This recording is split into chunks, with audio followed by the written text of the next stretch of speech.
Salut à tous, j'espère que vous allez bien. Aujourd'hui on va revenir un peu en images donc sur le match d'hier. Petite analyse à froid, regardez-moi ces têtes de vainqueur là, de Ferran Torres, tête de malade mental. On y va, c'est parti.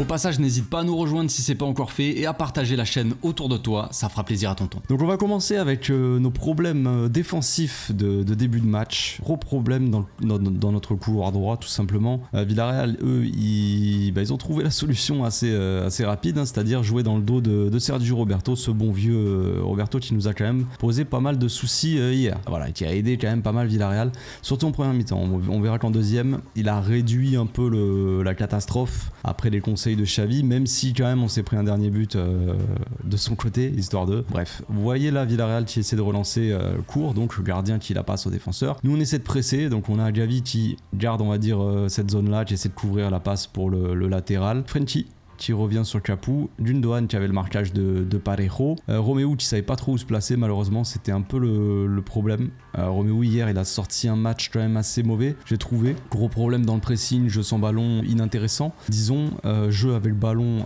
assez inintéressant aussi, donc finalement c'est quand il est sorti que ça s'est beaucoup mieux passé, que ça soit offensivement ou même défensivement, ça n'a pas changé grand chose. Donc voilà, c'est triste pour mon bon vieux Auriol, mais hier après-midi il n'était pas dans son assiette on va dire. Donc en fait ce qui nous a posé quand même pas mal de soucis, c'est le petit Baena là ici qui venait vachement dans l'axe en fait, qui a tiré ce bon vieux Serge Robert qui est juste ici.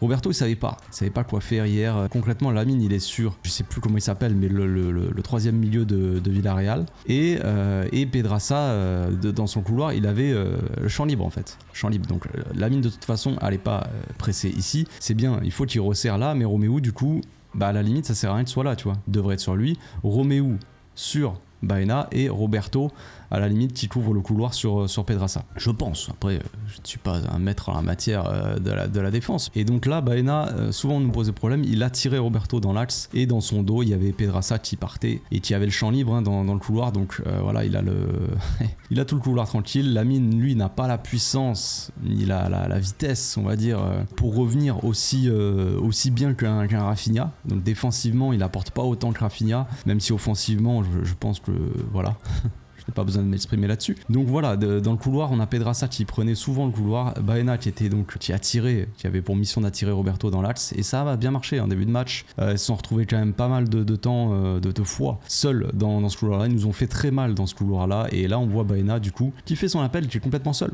Romeu lui n'a pas la vitesse pour redescendre, il était trop regardez-le, le pauvre. Mon bon vieux rôle, ça me fait mal de voir comme ça. Mais Romeu qui était très haut, donc après quand il s'agit de redescendre d'un coup, il n'a pas la vitesse de Dembélé. Bon, je prends Dembélé au hasard, mais il court vite pour redescendre. Donc il est forcément en retard, 10 mètres de retard sur Baena. Baena est un joueur très intéressant, on l'avait vu dans l'avant-match, c'est le meilleur joueur, pour moi le joueur le plus intéressant de Villarreal, et voilà, il a fait très très mal au Barça en première mi-temps hier. Donc là, Baena donc, qui rentre dans l'axe, qui attire Sergio Roberto qui est du coup en retard sur Pedraza, Roberto donc qui sort sur Pedraza et qui est tout seul du coup le bon vieux Baena. Voilà, Frenkie avait son couloir à lui, voilà, le Koundé il peut pas sortir vraiment sur Baena, il est obligé de garder le premier poteau. Sachant que sur l'autre quand même, regardez ces petits appels là, ce petit cachotier là, qui nous fait un appel gauche-droite là, tac, gauche-droite, il essaie de tromper un peu Christensen, et là si Koundé il sort sur Baena, Pedraza il fait le centre au premier poteau pour Sorloth, c'est fini. Sorloth il a pris le dessus sur Christensen qui a sorti un très mauvais match hier, une très mauvaise première mi-temps. Est-ce qu'il est blessé ou est-ce qu'en ce moment il est juste moins bien, je sais pas. J'espère que c'est une blessure entre guillemets, parce que là son niveau je le trouve très très bas. Depuis la pré-saison. Donc voilà, Baena qui se retrouve seul et qui tente une frappe. Cette fois-ci ça ne rentrera pas, heureusement pour nous, mais voilà, on a vu que sur les attaques comme ça rapides dans notre couloir droit, ça nous a fait très très mal. Autre séquence, donc cette fois-ci le pressing du Barça qui était quand même pas très efficace hier. On va le voir, encore une relance de Villarreal, donc qui essaie de jouer court, relancer depuis sa défense, cette fois-ci depuis la gauche. On voit que là le petit problème, comme je disais tout à l'heure, Romeu qui est un peu en retard, début de l'action là, donc le gardien relance sur Pedraza, et on voit Romeu qui est en retard, on voit Roberto dans le coin là, regardez le petit bras, la petite mimine de Roberto qui lui fait signe, monte sur Baena frère, parce qu'il est seul, je crois que c'est Baena, hein, il me semble, parce que là on voit pas très bien quand même. Là, il me semble que c'est Parejo. Ah non, ça, c'est Parejo. Donc, Roméo qui est encore une fois en retard. Regardez, il se balade son grand gabarit là. Mon gamin, il va falloir se réveiller. Bon, on va pas critiquer non plus Auriol. Il a fait plutôt des bons matchs depuis qu'il est arrivé hein, dans l'ensemble. Donc voilà, mais hier, c'était quand même pas ça. Donc, Gundogan qui va presser, qui va fermer l'angle de passe sur la droite. Et qui laisse donc l'espace à Parejo pour être tranquille. Et on voit qu'il fait signe à Roméo. Tu vois, une fois qu'il voit que la passe elle est là et qu'il est censé bloquer cette passe là, eh ben il fait signe à Roméo, prends-le ce gars, bordel. Et donc du coup il est en retard, le petit Gundogan. Forcément Parejo il a le temps de relancer tranquillement et voilà. Donc là c'est pressing un peu désorganisé et on voit que là encore Baena se défait assez facilement, vient chercher Roméo qui fait signe, on sait pas à qui. Vraiment. En fait, c'est pas Baena, pardon. Baena, il est là. Je vois pas bien avec la qualité, elle est pas non plus exceptionnelle. Ça c'est le troisième milieu, j'ai plus son nom, hein, comme tout à l'heure. Mais lui aussi était plutôt pas mauvais. On va dire quand Baena prenait l'axe, il allait des fois dans le couloir. C'est ce que j'avais vu d'ailleurs dans l'avant-match contre le Betis. Souvent, le milieu qui prenait la place de Baena, ils échangeaient souvent, ils se déplaçaient beaucoup. Donc, Lamine qui resserre dans l'axe, Roméo qui resserre. Et là, on a Gundogan qui fait signe, qui fait des grands signes. Soit à Diaby, soit à Lewandowski, je sais pas trop. Là, j'ai l'impression qu'il fait signe à Diaby d'y aller, de monter dessus. Vas-y. Fais ton pressing au lieu d'attendre comme ça, trop loin. Monte mon gamin. Et là après j'ai l'impression qu'il dit à Lewandowski, vas-y aussi toi. Gundogan qui donne les consignes quand même, parce que ça c'est un peu la chose invisible, la chose qu'on ne voit pas de la part de Gundogan, c'est sa parole aussi. Tu vois, à l'image de Busquets qu'on voyait la semaine dernière, donner ses indications à tout le monde en termes de pressing, en termes de placement, tout ça. Cette fois-ci, c'est Gundogan qui a pris un peu la parole. Évidemment, Gundogan, c'est un joueur intelligent, c'est un joueur qui a de l'expérience, voilà. Donc là, il dit à Lewandowski et à Diaby d'y aller sur le pressing, et là, qu'est-ce qui se passe ? Eh ben, on contre, on les empêche de sortir, tu vois. Et voilà. Et on a Frenkie qui applaudit. Voilà, tout simplement. Si Frenkie est content, on est tous contents. Troisième séquence, donc cette fois-ci, on va voir encore Baena à l'œuvre et Roberto qui avait beaucoup de problèmes. On voit là Lamine qui essaie de bloquer, on va dire, la passe pour Pedraza. Baena qui rentre vachement dans l'axe, donc qui attire Roberto. Roméo qui, on va dire, qui bloque cette passe-là, on va dire, s'il fait la passe, il sautera dessus. Mais du coup, Roberto, tu vois, il était tiraillé. Il sait pas. Est-ce que je dois sortir ce Baena ? Pedraza qui joue très haut. Comment on fait ? Où est-ce qu'on va ? Qu'est-ce qu'on fait ? Donc forcément Pedraza il a le ballon, Roberto il est obligé de couvrir un peu le couloir, on va dire, tu vois, pas forcément d'aller mais de lâcher légèrement Baena. Et Baena, regardez-le, il se déplace souvent axial, il se rend disponible et après c'est la qualité. Personne ne va dessus, Roméo il est un peu à l'ouest, couvre mal quoi. Là Lamine il est censé revenir un peu sur Pedraza si jamais, donc Roméo il est censé se déplacer un petit peu et empêcher la passe justement plein axe comme ça. Ça c'est le genre de passe, c'est pas possible. C'est pas possible que ça passe. Si tu laisses passer des passes comme ça, c'est porte ouverte après. Là, la qualité du joueur fait que il envoie en profondeur Moreno. Et après, voilà, il y a action dangereuse, quoi. Là, c'est du 1 contre 1 avec Alonso qui est quand même pas fameux en 1 contre 1. Là, on a quand même 4 joueurs qui quadrillent. Alonso, Diaby, Christensen, Frenkie. Eux, ils ont que 2 joueurs. Ils jouent à 2. C'est Capu, il me semble, donc. Capu, Moreno. Ils font un 1-2, ils s'en sortent. Donc 4 joueurs éliminés avec juste 2 joueurs. C'est assez tristouné. Et puis après, c'est la frappe de Moreno. Heureusement, il n'a pas vu Baena, mais regardez encore Baena, qu'est-ce qu'il fait ? Eh ben, il est tout seul. Et Roméo, qui n'avait pas couvert la passe sur Baena, redescend. Qu'est-ce qu'il fait ? Il redescend. Qu'est-ce qu'il fait encore ? Bah rien, il redescend. Il reste dans l'axe. Donc là, on a Koundé avec Sorloth, qui était très dangereux quand même hier, qui fait les appels. Roberto, donc qui reste sur Sorloth. Roméo, Koundé. Ok, Frenkie qui compte la frappe, c'est bien. Mais là, s'il fait la passe sur Baena, bon, Roméo sortira peut-être sur Baena, mais je trouve que c'est pas fameux. En termes de placement, Baena, il aurait pu nous faire beaucoup plus mal hier si Villarreal jouait tous les coups plus intelligemment peut-être. Nouvelle séquence cette fois-ci, un peu de jeu, un peu de football, un peu de possession aussi pour nous. Petite action un peu construite on va dire. Donc on a un Koundé qui redescend derrière pour Frenkie. Frenkie qui, vous le savez, il aime bien, hein. Frenkie qui aime bien redescendre de temps en temps entre les deux défenseurs. Donc Christensen du coup qui se permettait de jouer un peu plus haut, vu que Frenkie était un peu plus bas, on va dire à sa place, qui permettait de temps en temps de monter un petit peu plus, même si c'était pas non plus fou. Là on a Alonso qui jouait un peu plus haut, donc on verra qu'en deuxième mi-temps Alonso jouait encore beaucoup plus haut que ça, qui nous a quand même beaucoup aidé d'avoir un bloc un peu plus haut finalement. Donc Alonso qui revient dans l'axe, et là on a quand même un jeu, une combinaison un petit peu intéressante avec un Gavi qui vient attirer 2 joueurs, avec Gundogan qui est derrière complètement seul face au jeu. Tac, qui va nous faire une petite feinte, donc Gavi qui laisse passer pour la feinte et qui avance vers l'avant. Gundogan qui attire encore une fois les joueurs. Tu as cette qualité aussi de, pas de percussion, on va dire, mais quand même d'accélérer un petit peu le jeu, hein, mine de rien. Franchement, hier, j'ai trouvé Gundogan assez bon. Franchement, très très bon au milieu. Donc voilà, après une petite action, voilà, ça déclenche, ça accélère un petit peu le jeu. Gavi en une touche pour Lewandowski. Lewandowski qui, bon, galère un petit peu avec son ballon, mais bref, qui écarte sur la mine. Voilà, après on a la fameuse fin d'action, hein. Roberto qui est là, qui voilà, petite passe pour Auriol au hasard, ou alors il voulait faire une passe à l'arbitre, je sais pas trop compris ce qui s'est passé, mais action finie, c'est un peu dommage. Mais au milieu, oui, il y a Gundogan qui règne, on va dire, en maître, qui est magnifique à avoir joué, évidemment, mais il y a aussi ce bon vieux Frenkie, hein, Frenkie qui a été masterclass hier, qui a été partout, au four et au moulin, il a été un peu partout au milieu. Il a démarré dans un plus ou moins double pivot, pas vraiment, mais un double pivot, on va dire, avec Romeu. Il a fini le match seul pivot.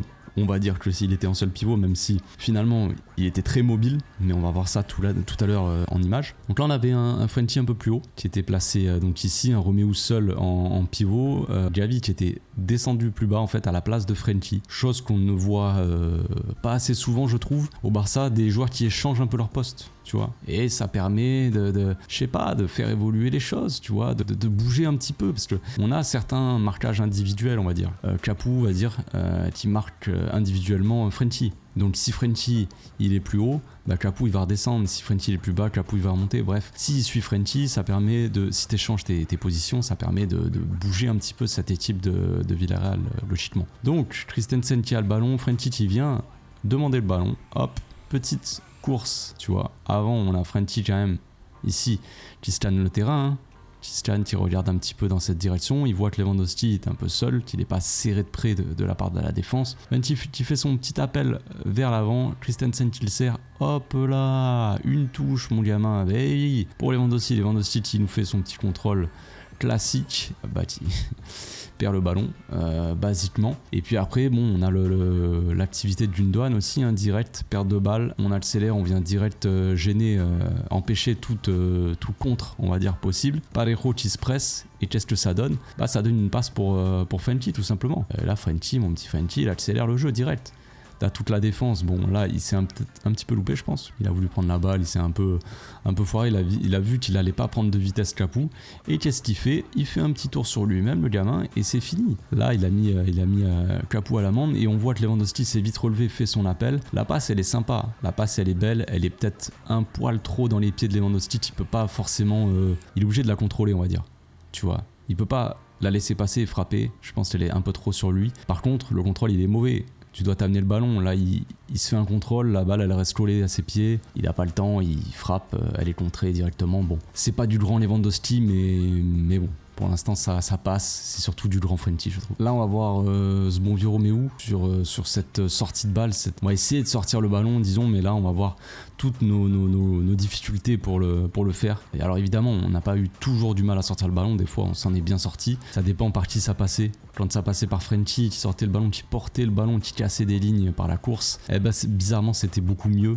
Là je l'ai pas en image, je l'ai pas sélectionné, mais là on va voir qu'avec Romeu c'est un peu plus compliqué. Alors j'ai pas sélectionné non plus, il y a une autre séquence où Romeu ne jouera pas comme ça, il jouera plus vite, il aura retenu la leçon, mais sur ce coup ça peut être très fatal on va dire. Alonso qui est sous la pression, le pressing de Moreno, donc il passe par Romeu qui est complètement seul, mais là Romeu il a tout le temps pour contrôler et pour faire une passe à Ter Stegen, tranquille, t'es sous pression, repasse par derrière, Ter Stegen il va lancer sur Koundé, Roberto qui sont complètement seuls, libres de tout marquage. Là Villarreal sont concentrés sur la droite pour nous presser, et ben tu repasses par l'arrière et Ter Stegen il passe par Koundé ou Roberto directement. Et non, là on perd du temps, on attend, on veut pas faire la passe. Je sais pas s'il tente même un dribble vers l'extérieur, mais t'es pris en triple tenaille frère. Il y a Baena qui est là, il y a je sais plus, Sorloth oui, et Moreno qui vient derrière toi, c'est mort pour toi. Et là on perd le ballon dans une zone très dangereuse là. C'est très dangereux. Là si Sorloth il fait la passe directe pour Moreno, il se retrouve seul. Sur son mauvais pied peut-être, mais il se retrouve seul. Donc là ça peut être très très dangereux. Donc là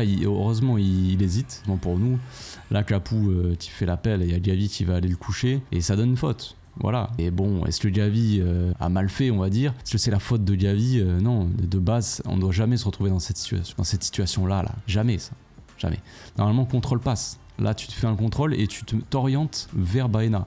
Pas bon ça, pas bon Montréal. Bon, il n'y a pas que des mauvaises nouvelles non plus, pas que des mauvaises choses dans cette première mi-temps. Il y a aussi des buts, évidemment. On a subi énormément sur les 10 premières minutes, et puis après on s'est un peu réveillé, on va dire. Villarreal aussi, on les a un peu assommés avec nos 2 buts qui étaient un peu contre le cours du jeu. Villarreal qui poussait, qui ont marqué un but qui était hors jeu. Bon, ils en auront mis un autre de but hors jeu, mais cette fois-ci ils l'ont laissé. Mais là, hors jeu, ils l'ont quand même annulé. Puis après, voilà, on joue un corner. Bon, comme souvent, les corners c'est un peu difficile, mais ça revient sur Lamine qui a bien suivi. Et là, c'est toute la qualité de la petite patte gauche de Lamine qui temporise un petit peu, qui se laisse un peu d'espace. Et là, il envoie au deuxième poteau. Il y a Koundé, Lewandowski, Gavi. C'est le plus petit qui va prendre la tête, mais que voulez-vous, la passe, elle est magnifique. De toute façon, il nous en avait déjà fait une dans le dernier match contre Cadiz. Il a déjà donné des caviars comme ça. Là, encore une fois, c'est caviar second poteau, et là, c'est Gavi qui met son but de la tête. Voilà, il n'y a pas grand-chose à analyser, mis à part que la qualité de passe, la qualité technique de ce gamin de 16 ans qui est incroyable. Donc, très rapidement, on va mettre le deuxième but. On a une grosse phase de possession, on va dire. On fait tourner avec un Christensen, tu vois, qui monte un petit peu plus, qui attaque, ce qu'a fait Garcia aussi en deuxième mi-temps. Donc là on voit que Capoue il est sur Christensen, et que du coup Frenkie il doit être là, il n'y a plus Capoue sur lui, tu vois. Gavi qui vient demander, tu vois, Alonso par son appel, qui attire ce joueur là aussi, tu vois. Un peu de mouvement, les amis, des fois ça fait du bien. Lui qui est censé marquer, alors je crois que c'est Foyce, oui, ça doit être Foyce qui veut marquer Gavi, sauf que Foyce il est censé le couvrir, c'est le latéral droit, il est censé couvrir le couloir. Donc si Alonso fait son appel, si on avait eu Baldé hier, ça aurait été à mon avis sympathique, mais bref, ça n'a pas été le cas. Alonso qui fait son appel, Foyce il est obligé de redescendre, il peut pas laisser aller sur Gavi. Si Christensen il fait la passe pour Alonso, ce qu'il aurait pu faire, là ils sont mal, Villarreal. Donc Foyce qui redescend, Gavi qui est complètement libre du coup. Comme quoi le jeu sans ballon, les amis, est beaucoup trop sous-coté. Mais bon, quand je dis que les joueurs sans ballon sont intéressants, certains se foutent de ma tronche. C'est comme ça. Donc Gavi qui attaque l'espace, qui va servir Lewandowski. Lewandowski qui va nous faire un petit contrôle magnifique. Voilà, c'est magnifique. Bon bref, récupération après de Roméo qui va quand même à l'épaule, qui mine de rien a servi à quelque chose parce qu'il apporte un peu ce côté physique. Et face à Sorloth, si t'as Roméo qui arrive sur lui, bon, c'est un peu plus facile pour aller faire la bagarre. Donc on avance, on fait tourner tranquillement, on repasse de derrière, bref, et là on repasse par Frenkie en position de pivot qui va nous faire un jeu très rapide, tout simplement, contrôle, passe, hop, appel vers l'avant, directement, le joueur est battu. Frenkie il a cette capacité d'accélérer le jeu, cette dynamique comme ça d'accélérer le jeu tu vois, la Capoue il arrive vers lui, donc il fait la passe. Au moment où il arrive, tac, et il accélère direct, c'est fini, il est foutu, Capoue. Si là, Lewandowski veut faire un 1-2, il est foutu. On voit d'ailleurs Gundogan sur cette action-là qui attire, qui prenait souvent la place. Quand Lewandowski, il redescendait au milieu, Gundogan, il a ce rôle-là qu'il avait à City, d'attaquer l'espace, d'attaquer l'axe comme ça. Ce qu'il fait aussi quand même très bien. Donc il est obligé d'attirer. Là, Pedraza, il est obligé de resserrer dans l'axe sur Gundogan. Il peut pas laisser rester sur la mine. Et Lewandowski, s'il arrive à se retourner, il serre à Gundogan, il a un boulevard. Donc Pedraza, il est obligé de resserrer. Et du coup, Lewandowski, ça lui permet de servir la mine qui est complètement seule. Tu vois. Ça, c'est vraiment l'activité aussi sans ballon de Gundogan qui est pas forcément sous-côté. Pour ceux qui suivent un petit peu, qui ont l'œil, on va dire. Gundogan, on sait que sans ballon, il apporte énormément. Donc après, bon, il laisse la place pour la mine qui tente sa frappe. Bon, c'est loupé. Mais l'action n'est pas terminée. Encore une fois, Frenkie qui est là pour récupérer ce petit ballon. Frenkie qui était partout hier, tout simplement. Encore une fois, il accélère le jeu. Il sort du pressing assez facilement. Frenkie, il a cette capacité de conservation aussi assez facile pour lui, tout simplement. Donc il se tourne, tout simplement. Il accélère le jeu. Gavi qui attire aussi Capoue. Et donc qui ouvre un peu cet espace-là. Tac, Capoue qui resserre sur Gavi. Et qu'est-ce qu'il y a là? Il y a un giga espace. Tu laisses un espace à Frenkie comme ça? Non, jamais de la vie. Frenkie va te l'attaquer, il va te le bouffer l'espace. Donc là, qui est-ce qui apparaît d'un coup, par magie? C'est mon petit Gundogan qui vient demander la balle. Tac, il fait son appel. Très rapide, un peu de mouvement, ça crée des différences. Très simple, Gundogan dos au but qui est aussi un joueur de très grande qualité, qui va direct. Contrôle passe, il sait que Lewandowski, il a déjà vu, il a déjà scanné, il sait où est son petit collègue. Il reçoit le ballon, contrôle, passe direct. Lewandowski qui a le ballon. Donc là on a un geste magnifique de la part de Lewandowski qui, même sans se retourner, a vu que Frenkie était dans son dos et qui fait une talonnade. Non, je déconne. Non, ça aurait été beau, mais non, c'est le défenseur en fait. Lewandowski n'a rien vu du tout. Il avait la tête dans le guidon, la tête dans les pieds. Et heureusement Pedraza fait la passe décisive pour Frenkie qui est complètement seul, qui a cru qui a cru en sa chance, Frenkie. Là, on le voit, il regarde, il est spectateur, il voit qu'il n'y a personne, surtout il voit que Lewandowski, il attire comme ça ce défenseur. Il voit que Foyth, il était attiré par Marcos Alonso, donc il est trop loin de sa défense, il n'a pas resserré l'axe. Et voilà, l'intérêt d'avoir aussi un Marcos Alonso sans ballon qui attire le latéral. L'intérêt, comme je le dis à chaque fois, d'étirer cette défense, c'est pour trouver des espaces dans l'axe comme ça. C'est là qu'on fait des différences. Donc avec un peu de chance, forcément, mais Frenkie se retrouve seul. Et voilà, ça fait but, tout simplement, 2-0. Donc là, c'est le but, l'égalisation de Villarreal. On va voir qu'il récupère un ballon assez haut. On va voir aussi qu'il y avait hors-jeu, mais bon, ça c'est un détail pour l'arbitre. Tout simplement, Gundogan qui vient proposer, Christensen qui l'a vu, Frenkie qui attire, qui ouvre cet angle de passe aussi. Donc ça c'est plutôt bien joué au final, mais bon après le pressing est bon. Peut-être que Capou il a bien vu le truc, le contrôle est peut-être un peu trop pas assez précis de Gundogan. Il n'a pas le temps de faire sa petite passe pour Frenkie. En attendant, c'est perte de balle assez haute pour nous. Derrière il y a plus grand monde et ça part en compte direct. La balle elle est servie pour Parejo. Parejo qui a le ballon, qui est face au jeu. Baena complètement seul. Encore une fois, on n'a pas su le tenir hier de toute façon. Donc c'est comme ça. Donc il se retrouve avec le ballon face au jeu. Qu'est-ce qui se passe? Roberto il peut pas, voilà, c'est compliqué. Il y a je pense pas que ce soit Pedraza, je pense que c'est l'autre milieu qui prend le couloir. Et on a Sorloth qui fait son appel. Et là, on a Baena qui va faire la passe. Donc, quand il fait la passe, évidemment, Sorloth, il est hors jeu. On a bien vu hier, hein, vous avez tous vu, peut-être ceux qui sont sur Twitter, vous avez vu que Sorloth était hors jeu. Mais la VAR, apparemment, il s'en soucie pas vraiment. Mais bon, l'alignement est mauvais de toute façon. Hors jeu de toute façon, mais ça, on s'en fout.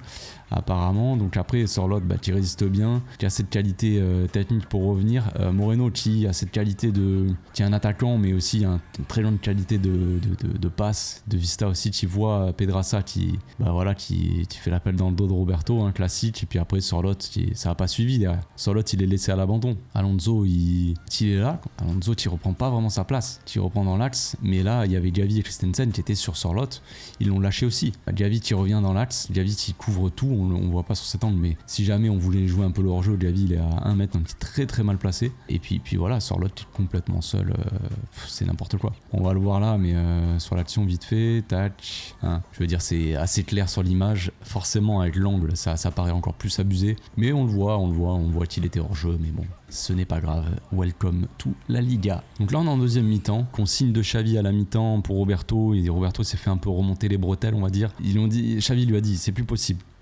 de te faire prendre dans ton dos, il va falloir arrêter les conneries, voilà. Et donc là on a quand même un Roberto qui venait presser beaucoup plus haut, qui n'a pas hésité, tu vois, qui n'hésite pas. Là Lamine il a le ballon, Gundogan il vient essayer d'empêcher la passe pour Parejo, et Roberto qui alors Baena il hésite trop, hein, il aurait pu faire la passe à Parejo direct, mais Roberto qui vient presser direct, qui vient harceler le petit Baena. Lamine qui se rapproche aussi, qui vient le prendre en tenaille pour empêcher la passe, tu vois. Il met sa jambe comme ça pour empêcher la passe. Pour Pedraza, Gundogan qui a bloqué Parejo, maintenant c'est fini, il peut plus lui faire la passe.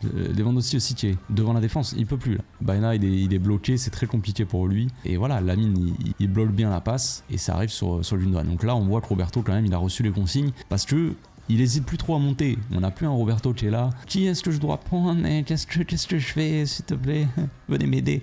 Non, là Roberto il arrive, il harcèle direct Baena, il lui laisse pas le choix. Et là on récupère un ballon qui aurait pu être dangereux. Qui aurait pu être plus dangereux que ça, forcément. Petit 1-2 Gundogan Lewandowski. Et bon, après voilà, je suis pas trop si à faute sur Lewandowski classique, mais bon, c'est pas grave. On va dire que ça, on s'en fout si ça compte pas. Ce qu'on a vu aussi un peu rarement, très rarement on va dire en première mi-temps, c'est un Roberto qui montait et qui venait aider Lamine, tu vois. C'est ce que lui a reproché aussi Xavi à la mi-temps apparemment. Il lui a dit tu viens pas assez aider Lamine. Lamine c'est un joueur qui peut très bien jouer collé à la ligne on va dire, pas forcément obligé de rentrer dans l'axe, mais c'est aussi un joueur qui adore rentrer dans l'axe, un peu comme Rafinha. Donc là on a Roberto cette fois-ci qui prend le couloir, qui vient prendre le couloir et qui vient dédoubler derrière Lamine, donc qui va attirer Pedraza aussi, tu vois. Lamine il vient fixer Pedraza, on a Baena qui vient pour défendre à deux, mais on a quand même Roberto qui vient dédoubler. Et là on a Gundogan qui vient se proposer aussi dans le demi-espace, tu vois. Donc là on voit le petit 1-2 Gundogan Lamine, petit 1-2 on va dire forcé, Lamine qui prend le ballon, accélère face au jeu, là c'est magnifique. Donc là, Roberto, toujours haut, tu vois, qui occupe un peu ce côté gauche là, de la défense. Lamine qui a cette petite qualité, hop là, pour faire une petite balle piquée. On va voir qu'Alonso aussi, parce que cette fois-ci c'est Alonso qui est dans l'axe, on va voir qu'Alonso il avait, à mon avis, la consigne de rentrer beaucoup plus axial en deuxième mi-temps pour apporter son gabarit, on va dire. Parce qu'on a vu qu'on a tenté quand même pas mal de centres, on a vu que Lamine il a cette qualité de centre. Donc à mon avis, la consigne c'était aussi de voir Alonso un peu plus axial, apporter ses qualités en tout cas son gabarit pour jouer de la tête, qui n'est pas uniquement Lewandowski, tu vois. Donc Alonso qui vient en appui, en pivot, et qui vient resservir Lamine, et Lamine qui... bah voilà, son génie, après c'est le poteau malheureusement pour lui, mais il est très proche de son premier but, Lamine. Donc là, autre séquence, c'est pour montrer pour remontrer Alonso qui rentre dans l'axe d'ailleurs, et un peu le rôle de Roberto qui était un peu plus haut aussi. Donc là on a Marcos qui rentre dans l'axe carrément, qui vient, le jeu passe à droite, donc il rentre, pas besoin d'écarter on va dire, on le voit rentrer un peu plus dans l'axe, on voit un Roberto proposer un peu plus haut. Là, ce que j'ai envie de dire, c'est que quand tu auras Cancelo, peut te dire mon gamin que ça va être bien différent, parce que Cancelo, il joue énormément dans cette zone là, il a tendance à monter et à se placer là. Il dédouble de temps en temps, mais la plupart du temps il est dans cette zone là. Donc là, quand on va avoir Cancelo, les amis, ça va être caviar sur caviar, parce que les qualités de centre, Cancelo, c'est phénoménal. Ses centres ils sont quand même très bons. Il a cette qualité aussi de jouer dans les petits espaces. Donc là, la passe pour Gundogan, l'appel Gundogan qui attire comme d'habitude, qui fait beaucoup d'appels dans les demi-espaces. Là, Cancelo il t'oriente son corps vers là, il te fait un petit extérieur du droit entre les deux, c'est plié. Ou alors un centre. Donc là, Roberto n'ose pas vraiment centrer pour le coup et laisse le ballon à Lamine. Et là, on voit Lewandowski qui était second poteau et Marcos Alonso plutôt axial, tu vois, qui a tiré un peu la défense, tu vois. Bon, malheureusement, c'est mal centré, on va dire, c'est trop sur le gardien. Mais c'était pour montrer, voilà, pour confirmer qu'Alonso, à mon avis, avait reçu cette consigne d'un peu plus jouer axial. Cette fois-ci, on va voir le pressing de la deuxième mi-temps. Donc, on a vu que le pressing en première mi-temps, c'était un peu désorganisé, on savait pas trop où aller, tout ça. Et on a réussi quand même à mieux s'en occuper en deuxième mi-temps. C'était quand même beaucoup plus performant, on va dire, beaucoup plus efficace ce petit pressing. Donc Villarreal qui n'a pas le choix de reculer, Gundogan qui vient presser Parejo, qui continue sur le gardien, et Lewandowski qui était à deux doigts de chipper la petite balle pour Parejo. Bon voilà, Villarreal a un petit peu de chance, il garde le ballon, Lamine qui vient resserrer, là il doit y avoir Pedraza dans le couloir, et là on a Baena qui vient chercher la balle, plein axe, et qui est là, Roberto qui monte un peu plus, qui est un peu plus agressif dans son pressing aussi, qui laisse moins d'espace dans ce couloir là. Et bizarrement, quand tu laisses moins d'espace, c'est plus efficace. On a Roméo qui a deux doigts de se vautrer d'ailleurs, mais bon bref, qui a deux doigts de tomber en avant, mais qui arrive un peu comme un porc sur Baena. Baena se laisse un peu de liberté et se dit je vais passer par l'axe, tu vois, je vais pas passer par Pedraza, on va pas s'enfermer encore plus, on va changer de côté. Il fait le mauvais choix. Évidemment, peut-être qu'il fallait aller sur Capou ou même là-bas, mais il essaie de relancer dans l'axe pour je sais pas qui, je reconnais pas là, et on a Frenkie qui est là, Frenkie qui couvrait la passe axiale, et on récupère le ballon tout simplement. Donc un pressing plus efficace, derrière on presse, on récupère la balle assez haut, c'était Moreno, on récupère la balle assez haut sur le terrain. Qu'est-ce que ça fait? Ça fait que Villarreal n'a pas le temps vraiment de se replacer. On a Pedraza qui est en retard sur Lamine qui fait son appel, qui attire Baena aussi, Gundogan qui attire dans le demi-espace, donc Parejo veut bloquer la passe pour Gundogan, Roméo qui fait la passe pour Lewandowski, et Lewandowski qui a de l'espace là. Là, il a de l'espace, lui, il a peur de Gavi, je pense, il veut pas sortir sur Lewandowski. Le deuxième central, je pense Cuenca, qui veut sortir sur Lewandowski, qui va pour monter sur lui, sauf que là, Gundogan, il nous fait un appel magnifique. Lewandowski, s'il avait la lucidité, ou si peut-être qu'il avait pas s'il n'était pas focalisé sur il faut absolument que je marque mon but parce que ma saison commence à être un peu inquiétante, peut-être qu'il aurait fait une petite passe. Là, tu me fais une petite balle pitchée là, vers l'axe là, pour Gundogan qui était pas du tout hors jeu, tu vois, lui il couvre tout le monde de toute façon. Tu me fais une petite balle pitchée extérieure pour Gundogan, la balle elle arrive là devant le gardien, il crucifie le gardien, c'est fini. Lewandowski, bon, il tente la frappe, elle est pas trop mal sa frappe, elle est un peu forcée, mais elle est pas trop mal, sans élan comme ça, tu vois, il bégaye un peu, il hésite encore une fois, regardez sa petite jambe droite là. il nous fait du twist, tac tac, qu'est-ce que tu fais? Donc c'est dommage, il aurait dû peut-être la passer à Gundogan, mais voilà, j'ai pas pris les autres exemples où il était un peu trop égoïste, Lewandowski, j'ai pas pris les extraits avec Ansu Fati, tout ça, j'avais pas envie de tomber trop sur le gamin. Donc là, autre séquence, on est passé on va dire en 4-3-3, en tout cas Ferran Torres est rentré, donc on n'est pas forcément dans un 4-3-3, on le voit forcément là, la structure, elle est pas, c'est toujours la même tout simplement, c'est juste que les profils ont changé, et qui dit profil qui change, dit changement dans l'équipe tout simplement. Tu fais sortir Roméo qui c'est pas qu'il a pas un gros volume de jeu, c'est que il a pas beaucoup de mobilité quoi. Il fait pas beaucoup de mouvements tout ça. Donc là on a Frenkie et Gavi en double pivot carrément. Ferran Torres et Gundogan. On verra de toute façon c'est pas vraiment important de savoir qui est en double pivot parce que ça va changer. Les joueurs en fait on va avoir que des joueurs qui sont en mouvement, des joueurs qui échangent leur place, qui proposent cette chose en fait, dépassent un peu leur fonction et ça c'est toujours intéressant. Donc on a une défense plus ou moins à 3 quand même un peu asymétrique. Eric Garcia assez axial avec Koundé, Roberto qui est assez bas on va dire, un Alonso qui jouait plus haut aussi, qui était complètement libre du coup parce qu'on concentre toute l'équipe, toute l'attention sur le côté droit pour après renverser sur Alonso qui est seul. C'est ce qui va se passer d'ailleurs. Donc renversement de jeu sur Alonso, là on attire un peu le jeu à gauche, on a Ferran qui vient toucher le ballon, qui ressort sur Gavi qui est donc repassé un peu plus bas comme je l'ai dit hier dans le débrief et qui a été plutôt important, même un peu plus bas. Il est important dans le pressing mais important aussi pour accélérer le jeu en étant plus bas sur le terrain tout simplement. Bref, donc on repasse donc par la défense. Koundé, Ferran qui bougeait beaucoup, qui passe du demi-espace, qui vient là, plein axe, avec un Frenkie qui monte là pour le coup, Gundogan toujours aussi haut, donc Ferran qui est beaucoup mobile. Regardez Ferran là, il vient chercher le ballon, il remonte, voilà. Donc on n'a plus un Lewandowski qui, ce que je disais dans le débrief ou je sais plus ce que je disais dans l'avant-match, j'en sais rien. Je disais que Ferran Torres, le fait qu'il soit assez mobile, qu'il joue axial, il nous permet en fait de libérer Lewandowski de ce truc là quoi. Lewandowski n'a plus besoin de redescendre, Lewandowski doit attirer la défense, tu vois, peser sur la défense, rester dans la surface là où peut être intéressant pour marquer son petit but de renard comme il l'a marqué sur le 4e but d'ailleurs. Et Ferran, c'est lui qui doit être mobile, c'est lui qui doit bouger partout. Ferran Torres, son jeu sans ballon est très intéressant, son placement est très intéressant, il a un jeu intelligent comme je l'ai déjà dit plein de fois. À l'époque forcément on se foutait de ma tronche parce que il était assez mauvais, il fait beaucoup de buts faciles tout ça. Maintenant que Ferran Torres commence à être bon, il commence à marquer, bizarrement il y a beaucoup de retournements de veste, mais bon, on n'a pas oublié quand même ici. Donc Ferran très mobile, comme je le dis, il repart, il va se replacer tout simplement. Koundé toujours aussi intéressant dans ses sorties de balle, assez intelligent. Là, Gundogan, cette fois-ci, il est redescendu. Ferran Torres prend la place de Gundogan dans le demi-espace. Frenkie qui a écarté là et qui fait signe de passer à Gundogan. Gundogan donc qui vient prendre la place de Frenkie un peu plus bas, tout simplement. Donc Frenkie, là, on va voir en fait à quel point Frenkie et Gundogan sont assez intéressants par leur mouvement et leur échange de postes, tout simplement. On verra si c'est peut-être la solution de jouer avec 3 milieux et pas forcément un pivot fixe mais des joueurs qui échangent leur position et ça peut apporter de la mobilité. Ça apporte pas forcément de sécurité ni d'équilibre mais en tout cas ça apporte de la mobilité, ça c'est sûr. Donc Gundogan qui redescend très bas, qui apporte la solution.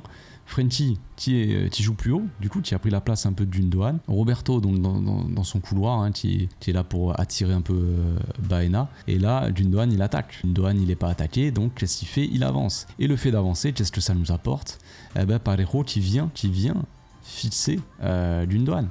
Ou Gundogan qui vient fixer plutôt Parejo. Et qu'est-ce que fait Frenkie?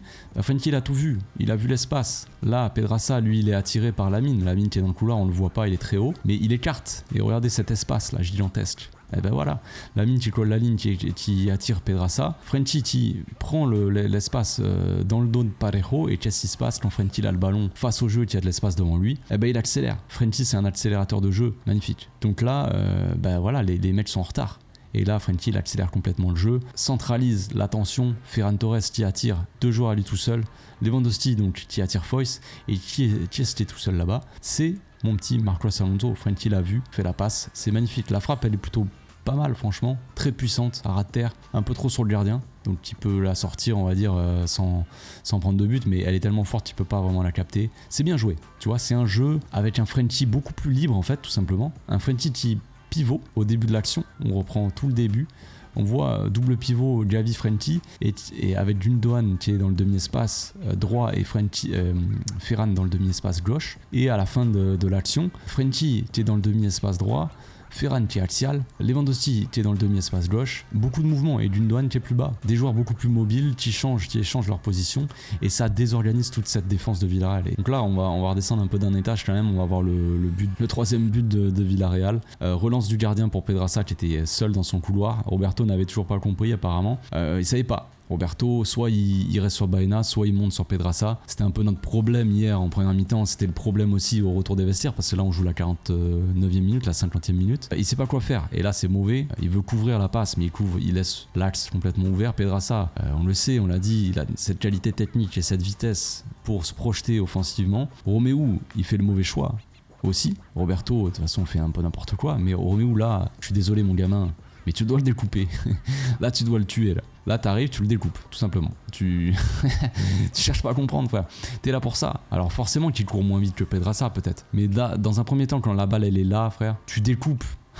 Tu découpes, frère. Ou tu lui tires le maillot, tu prends un jaune, on s'en fout. Là il essaie de faire faute, il machin, mais c'est trop propre, mon gamin. Tu n'es pas monsieur propre, tu es chauve, tu es comme monsieur propre, mais non, t'es pas un monsieur propre, frère. Tu dois être un destructeur, tu dois le découper là, tout simplement. Donc là on est complètement en retard, voilà, il monte, et Baena il est seul. Et voilà, il fait sa frappe, hein. C'est la qualité après de Baena qui fait la différence. Bon, c'était notre problème hier, juste à ce qu'on règle un peu le souci, mais on n'arrivait pas à tenir ce couloir là. Donc après, place à l'entrée de Ferran, le GOAT tout simplement, le game changer. On va changer un peu la face de cette équipe. On est donc passé en 4-3-3, on va dire. Bon, je l'ai montré tout à l'heure avec la structure. On joue pas forcément dans un 4-3-3 pur, mais disons qu'on a un autre attaquant. Et quand on a un autre attaquant, on a un mec qui est un peu plus habile, peut-être un peu plus offensif, qui apporte beaucoup plus de mouvement, on va dire. C'est ce que j'ai dit tout à l'heure, hein, Frenkie qui était en pivot, mais qui apportait beaucoup de mouvement, Gundogan, Gavi, beaucoup de mouvement, Ferran et tout ça. Donc ça nous a permis de déstabiliser ce bloc de Villarreal beaucoup plus facilement. Donc Gavi qui oriente et qui fait toujours ses appels, qui se projette. Donc Frenkie face au jeu, qui oriente. Roberto qui va jouer sur la mine, hein, avec Gundogan qui attire toujours, qui monte toujours très haut pour attirer Pedraza, pour éviter que la mine soit trop pris en fait. Donc là on a Roberto, encore une fois comme je disais tout à l'heure, qui osait monter un peu plus haut, qui va dédoubler dans le couloir, qui va éviter Baena de trop monter sur la mine. Il va pas monter vu que Roberto dédouble, donc il est obligé de rester un peu là, de bloquer, tu vois. Donc là on a Frenkie qui vient se proposer, Ferran qui se propose. Voilà, je le dis tout à l'heure, au lieu que ça soit Lewandowski qui descende là, Lewandowski il est dans l'axe. Alors peut-être qu'il s'ennuie un peu plus, mais tant pis pour lui, c'est comme ça, c'est son rôle. Ferran qui vient proposer, tout simplement, qui n'est pas pris. Frenkie qui le voit, et voilà, Ferran qui va jouer le 1-2. Petite balle piquée pour Gavi. Gavi qui vient fixer l'axe cette fois-ci. Beaucoup de mouvements, Capoue qui ne fixe pas. Ferran, on le voit très mobile, comme Frenkie, à l'image de Frenkie ou même de Gundogan. Fait sa passe, il accélère. Tac, petite passe piquée. Et il accélère vers l'avant. Capoue il est battu, il est à l'ouest, il sait pas ce qu'il fait. Il se dit bon on va récupérer la balle. Gavi qui se bat un petit peu, qui gêne la défense. Le défenseur qui sait pas trop quoi faire, il essaie de le repousser un peu de l'épaule, de la poitrine. Et Ferran qu'est-ce qu'il fait? Il ose, voilà, il ose mon gamin, c'est ça qu'il faut faire. Quand tu oses les choses, ça provoque toujours du bonheur on va dire. Tu oses, tu sois enthousiaste avec le ballon quoi. Je sais pas moi, propose-nous quelque chose. Donc là il y va, il frappe. Ok, la frappe elle est contrée, mais voilà ce que ça apporte après. Un but. Le mindset qui a changé pour le joueur, ça fait toute la différence, franchement. Dernier but, dernière séquence d'analyse. Donc là, c'est juste après le but de Ferran. Hein. Concrètement, il y a eu des changements pour Villarreal. On joue la 70e minute et là, le Villarreal fait donc son engagement. On a direct les mecs qui viennent harceler, tout simplement. Là, je pense que c'est Ferran Torres qui vient comme un fou, ou c'est Lewandowski, un des deux. C'est Lewandowski, j'ai l'impression. Donc Gavi qui vient harceler encore une fois. Frenkie qui est là en couverture au cas où. Hop, et qui vient presser encore une fois. Bon, ils arrivent quand même à sortir du pressing, mais Gavi il lâche pas l'affaire, pas du genre à lâcher l'affaire le gamin, donc il revient, continue à mettre le pressing, à gêner un peu ce milieu. Bref, ça a essayé de jouer à deux, ils sont un peu bloqués. Là, il a pas trop le choix, soit il temporise, il revient vers l'arrière, mais bon.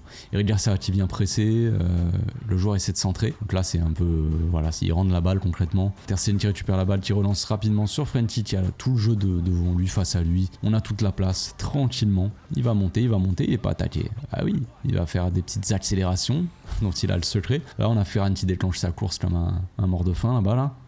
Gundogan donc qui se propose. tu s'écartes, tu as tiré Parejo au milieu, tu s'écartes. Hop, il offre l'angle de passe pour Frenty. Baena qui vient au départ de l'action, hein, on va dire qu'il bloque l'angle de passe, on va dire couloir, mais qui est obligé de resserrer après au dernier moment, mais c'est trop tard. Gundogan sans ballon, je l'ai dit. Hein. Regardez, Gundogan sans ballon, c'est assez magnifique. Il arrive à bien se libérer les espaces. Donc il sert Lamine qui est un peu seul aussi parce que Pedraza est obligé de resserrer un peu dans l'axe. Gundogan encore une fois qui attire. Regardez le jeu sans ballon, regardez Roberto aussi qui joue plus haut comme je l'ai dit. On avait un Roberto en deuxième mi-temps qui proposait un peu plus, qui offrait un peu plus de possibilités. Donc là on a un Gundogan encore une fois sans ballon qui est plutôt bon parce que là concrètement il sait, je pense qu'il sait que Lamine lui fera pas la passe. Bon, même si Lamine peut vite faire un petit crochet et passe, tu vois, à la limite. Mais bon, disons qu'il sait très bien là qu'il aura pas la balle. Et qu'est-ce qu'il fait? Parejo il est complètement attiré. Regardez ces deux joueurs là, ils sont à la rue. Gundogan il y va, il mange l'espace et c'est fini. Là les mecs sont à la rue, il n'y a plus personne. C'est ouvert la possibilité de frappe, l'angle de frappe. Là il a l'angle parfait. C'est ce qu'il va trouver, c'est ce qu'il va essayer de chercher d'ailleurs. Le goal qui l'a vu boucher un petit peu. Donc le goal qui va réussir quand même une parade assez monumentale on va dire. Mais voilà, encore une fois Ferran Torres qui attire l'axe, donc qui est pris par le défenseur. Donc forcément, Lewandowski ça le libère aussi la place. Donc les joueurs qui sont en retard qui essaient d'attraper Lamine, ça fait un peu de la peine, hein, des pères de famille qui essaient d'attraper comme ça un gamin qui les martyrise, c'est un peu triste. Donc Lamine encore une fois qui était proche de son premier but avec le Barça, malheureusement non. Le goal, comme je l'ai dit, qui fait un arrêt réflexe quand même. Rater comme ça, c'est vraiment pas facile à la prendre. Qu'il a des vies sur le poteau, c'est dommage pour Lamine. Mais voilà, Lewandowski était placé en renard, évidemment. Si Lewandowski, tu lui dis de repartir dans l'axe, d'aller participer au jeu, machin, le gars, comme d'habitude, il sera pas là, quoi, en fait. Tout simplement, il sera absent. Et là, on a Ferran qui attire l'axe, Lewandowski qui se retrouve seul, et il a plus qu'à marquer son petit but, il est seul, voilà. Et on a ce petit visage tout joyeux de Lamine. On va finir là-dessus, sur cette image magnifique de ce gamin-là de 15 ans, 16 ans, pardon, qui est monumental, tout simplement, qui est magnifique, un gamin comme ça qui nous offre beaucoup de joie, j'ai envie de dire, qui va nous faire retrouver le sourire tout simplement, peut-être dans le futur, un futur peut-être très proche même, je ne sais pas. Voilà, je pense que j'ai fait le tour de cette analyse qui est finalement donc assez longue. J'espère pour ceux qui n'aiment pas les vidéos longues que ce sera pas trop long pour vous, mais voilà, il y avait, comme je l'ai dit hier, beaucoup de choses à analyser, beaucoup de choses à voir. Une équipe aux deux visages, une équipe qui a joué on va dire avec 4 milieux, qui a un visage un peu plus statique, un peu moins conquérant on va dire, même si il n'y avait pas que des mauvaises choses non plus avec 4 milieux. Mais quand on est passé avec 3 milieux et un mec comme Ferran qui t'apporte beaucoup de mouvements comme ça dans l'entrejeu, beaucoup de solutions avec des milieux défensifs finalement qui aussi très mobiles, qui échangent de position, Gavi, Frenty, Gundogan, qui change beaucoup de position, qui apporte beaucoup de mouvements, ça désorganise tout cette défense, ce milieu de Villarreal, et c'est comme ça que tu trouves des solutions les amis, c'est tout. C'est comme ça que tu trouves des solutions. Je pense qu'il est temps de repasser avec un attaquant en plus et d'arrêter le milieu à 4 tout simplement. Voilà, c'est tout pour aujourd'hui, on se retrouve demain les amis. J'ai mis en story sur Instagram une boîte à questions, donc la vidéo je la sortirai demain. Donc on se retrouve demain, d'ici là portez-vous bien, passez une très bonne journée, ciao.